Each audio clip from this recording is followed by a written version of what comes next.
Welcome to Hard Talk. I'm Sarah Montague.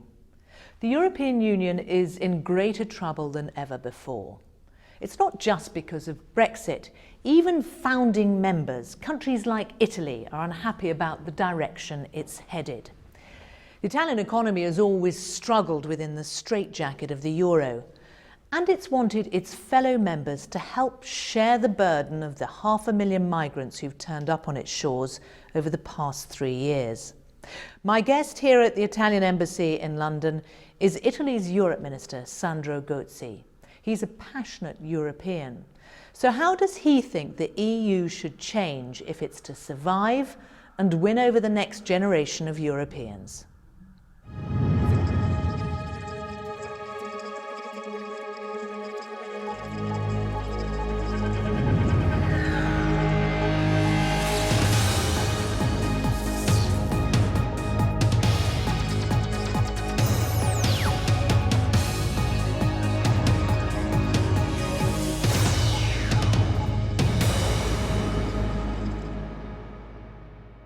Sandro Gozi, welcome to Hard Talk.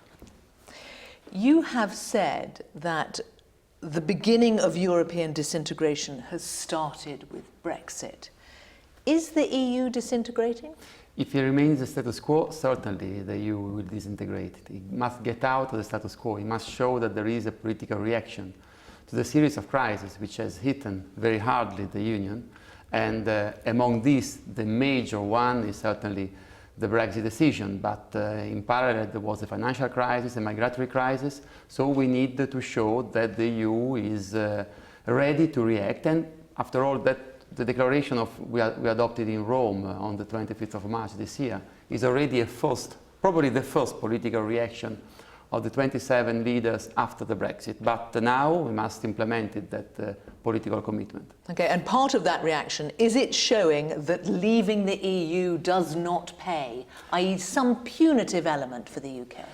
Well, no, I don't think that we need to further punish the Brits. I think that it's already a decision which is going to be very risky for UK. So we don't have to approach a negotiation with a country which remains a friend with any punitive intention.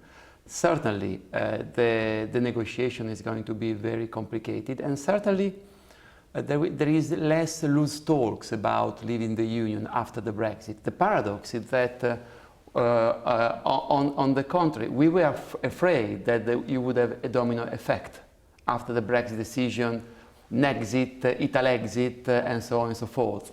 In fact, in the general public opinion, there is a strong reluctance in talking about leaving the Union after the Brexit, because this uncertainty that was shown, what's next, what shall we do now, what shall the Brits do now, that was clear after the 23rd June of last year, is helping to make people better think twice about leaving the Union. So now the tide is not toward leaving the Union. We have to serve the tide in order to reform the Union, to better shape it. But what about all those people who are planning to vote for Marine Le Pen, who's likely to get through to the runoff of the second round of the French elections coming up? Well, this is another very, very difficult question. I strongly hope that Marine Le Pen will lose the French presidential election. You said if she wins, it's the end of the European Union. I do believe that if she wins, it's the end of the European Union, because the attitude and the program of Marine Le Pen is clearly to get out of the Eurozone and to get out of the European Union and to get out of the NATO, if I understand well what she said. This certainly would be a major blast to the Union. I cannot imagine the European Union without France, honestly. Okay, so it can survive without the UK, but it cannot survive without France. What about Italy? Because, of course, Italy, most polls would suggest the Italians are happy with the European Union, but they are not happy with the euro. The Italians are still satisfied with the European choice. I would say that it's more rational than emotional, in the sense that people are aware that the European choice is still a very good choice for Italy. People are not satisfied with the functioning of the Eurozone, but this is not only a problem of the public opinion. We aren't satisfied with the functioning of the Eurozone either as Italian government. because we feel that the approach, the austerity approach, the economic approach, the existing rules which implement in the Eurozone are not the best rule to tackle the current economic challenge that we have in Europe and in Italy. We need a new investment policy. We need to boost internal demand, domestic demand. We need to boost more in general growth. And we need to shift from a set of obsolete and partially inadequate rules to a real new policy mix in terms of economic investment and new social measures. Okay. This is what we want to do. But before we look at what you are proposing as the solution, in terms of the scale of the problem, we talk about Brexit, we talk about France, The Economist said, quoting officials in Brussels, said, if you ask officials in Brussels or Berlin which country keeps them up at night, the answer is always the same: Italy. Well, I mean, I would suggest them to take some pill to sleep better, honestly. I mean, I wouldn't waste my night thinking about Italy. Italy is a country that is finally has come back to recovery after years of recession. When the Renzi government took office, we were minus 2.7%. Today we got a growth of plus 1%. This is not enough. It's projected to be the slowest this year. Absolutely, absolutely. Barely grown in 3 years. And the reason why is Italy has wasted time in not passing the needed structural reforms, and this is what we have been doing the last 3 years, and there is still much work to be done. The second is that Italy is the country who has suffered the most from the decrease of public and private investment in the last 15 years, but notably since the crisis of 2008. And this is why we do believe that it is not enough, the fiscal consolidation. We want to keep our public debt and deficit under control. And we should explain, public debt, more than 132% of gross domestic product. This is a very heavy legacy of the past. I was still at the primary school when there were irresponsible Italian government who were producing that public debt. But no progress to getting rid of it. Well, we have stabilized the public debt and we have reduced the deficit. But we cannot reduce the deficit at a rhythm that might hamper the economic growth. This is a problem that is very old. There has been very little growth in the Italian economy. You have this huge problem, yes, of public debt and of your banks, which are in serious trouble. 290 billion pounds of bad loans. A fifth of the loans that Italian banks hold are bad, and that's works out about a third of all the bad loans in the EU, which is part of the reason that everybody else is looking to Italy thinking there's a problem. There is a very big problem with the Italian banks. What you said confirms one thing, and it brings me to emphasize another one. It confirms that if there is a problem of bad loans in Italy, because in other banking systems around Europe, you still have a problem with derivatives, for example. In Italy, you don't have a problem with derivatives or with other kind of issues. You have a problem with bad loans. Why? Because the growth has been too low. But also and because with the economic Italy didn't deal with the problems in the banks when other countries did. Yes. And now the door has closed. That is totally correct. I think it was a very serious mistake which was done by the previous government before 2013, when it was enough to do what other government has done, to inject fresh money to favor the recovery. So what needs to be done now? Because the longer you leave it, the bigger the problem becomes. There isn't a systemic problem. Because we have, there is no systemic problem hundreds of Italy's banks, and we are talking about 6 banks, of which one only bank is national, which is Monte dei Paschi di Siena. The other are very local, territorial banks. So it is, I rule out the existence of a systemic problem with the Italian banks. Certainly there are specific issues concerning some banks that we have to tackle with the new... So no need for the EU to modify its rules, because you will know that Matteo Renzi, your party leader, former Prime Minister, he asked the EU to suspend state aid rules to allow a recapitalisation of the weakest bank. And Angela Merkel basically said no.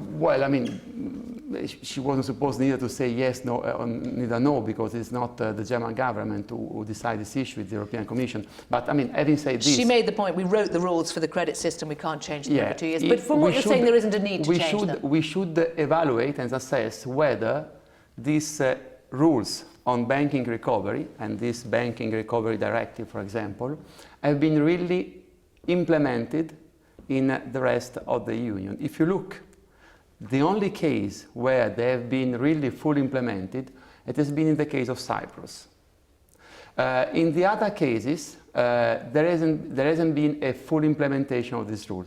If everybody is trying to adapt, to adjust common rules to the specific situation, probably it's because those common rules are not so efficient. Probably it's because those common rules... Are you saying ignore the rules? Are you saying we should ignore the rules? I'm saying that we are playing by the rules, as we are playing by the rules on public debt and deficit. But nobody else is playing by the rules.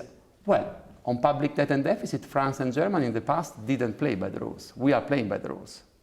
And we are saying, as long as the rules are there, we must respect them, but that doesn't prevent us to raise a problem with existing rules. And there is a problem with existing rules on the fiscal compact, on some rules in the banking sector. There are problems because those rules are not fit anymore for the needs of the Eurozone economy and banks. I want to stay with the particular problem that Italy presents to the EU at the moment, because the Financial Times European economic columnist Wolfgang Munchau says, if Italy wants to stay in the euro, it needs to send a clear warning to Germany and the other northern European countries that the Eurozone is set on a path of self-destruction unless there is a change of parameters. And he makes the point that you could be in a situation that Italy's withdrawal from the euro would imply the biggest default in history because of the size of the Italian economy. Well, I hardly can imagine a Eurozone without Italy. On that, I share what Wolfgang Munchau wrote. But I also do believe that it is clear that the Eurozone must be completed, and it is not my word, the word of the European Union in a series of declarations of the European Council. We have several times in the last month, lastly with the Rome Declaration on the 25th of March, we have said we must complete the economic and monetary union. We say, yes, we must complete it and we must better shape it. But wait, you may not have the time. There has to be an election in Italy before the end of early 2018. Who is topping the polls? Let me say this. Topping the polls at the moment is the Five Star Movement, who want a referendum on Italy's membership of the euro. Well, that is a total folly. What they say is total folly, because can you imagine a month of a referendum campaign on whether Italy should remain or get out of the Eurozone? This means that they show that they are totally unfit to rule the country, and they are showing they are totally unfit to rule the capital of Italy, Rome, where the disaster of the five-star mayor is going on every day, unfortunately for us, but unfortunately for all the foreigners who happen to come to our capital at the moment. It is clear that this must be avoided. That depends on us. That depends on how effective will be with the Gentiloni government and how convincing and persuasive will be in the general election. I wouldn't dramatize. I wouldn't dramatize the opinion poll, which one day say Democratic Party is leading, another day Five-Star Movement, another day the Democratic Party. But at the moment, it's too soon. And instead of bringing the debate to this, I mean, it's not in no way. It is clear that we would be in a stalemate. We better to open a debate on how to strengthen the Eurozone, because this is not only an Italian problem. It is particularly an Italian problem because Italy is the third economy of the Eurozone. But the fact that the Eurozone rules are not adequate to tackle today's challenge is something that, I mean... The difficulty with those rules is that they've actually worked for everybody else. The situation with Italy isn't just a recent one, and it isn't just an ancient one. Since Italy joined the euro in 1999, real income per head has gone down. It's lower than it was then. I'm not sure that they work for everybody. I think that I've worked well for one country, one big country at the center of Europe. For all the other countries, they haven't been proved to be effective. Otherwise, we wouldn't have a problem of unemployment. So why we wouldn't have the rise of populism. We wouldn't have an issue of economic crisis widespread in Europe. The rules of Today, the Eurozone have only worked for Germany. They have been very favorable to Germany. Now they are changing. We must further push this change, because it is clear that we need to have a more balanced approach. Why haven't they changed until now if it's only in the interests of one country? Probably because nobody has the courage and the strength to raise this issue. We thought that it was high time, also for the reason you mentioned, to open a debate on how the Eurozone functions and how the Eurozone should function. And we think that there are many reforms to introduce. And what you said about the difficulties of Italy since 1999, I fully agree. And this has been the golden thread of our action since 2014. We have said to the Italians, we have wasted too much time. And we must carry out reforms, not because we are a member of the European Union, not because we are a member of the Eurozone. We must carry out reform because it is in our national interest, because it is in the interest of the Italian people. And even if tomorrow we decided to trigger Article 50 and to get out of the Union, we would, however, need to implement those reforms. Well, let's turn to something else where I know Italy feels that it has carried an unfair share of the burden, which is the number of people arriving on Europe's shores. There's been 500,000 over the last 3 years. And there's been an increasing number in 2016. And some have suggested, a senior EU official has suggested, that actually it's the very mission to pick people out of the water that has led to more coming over. Do you think that's true? I think that Italy has been alone in saving the European dignity for too much time in the Mediterranean. Because until 2016, Italy was the only one who was searching and rescuing human beings in the Mediterranean. And I think that we should first put the life of women, children, families who fled from Islamic Nazi, like those of the ISIS, before, first of all.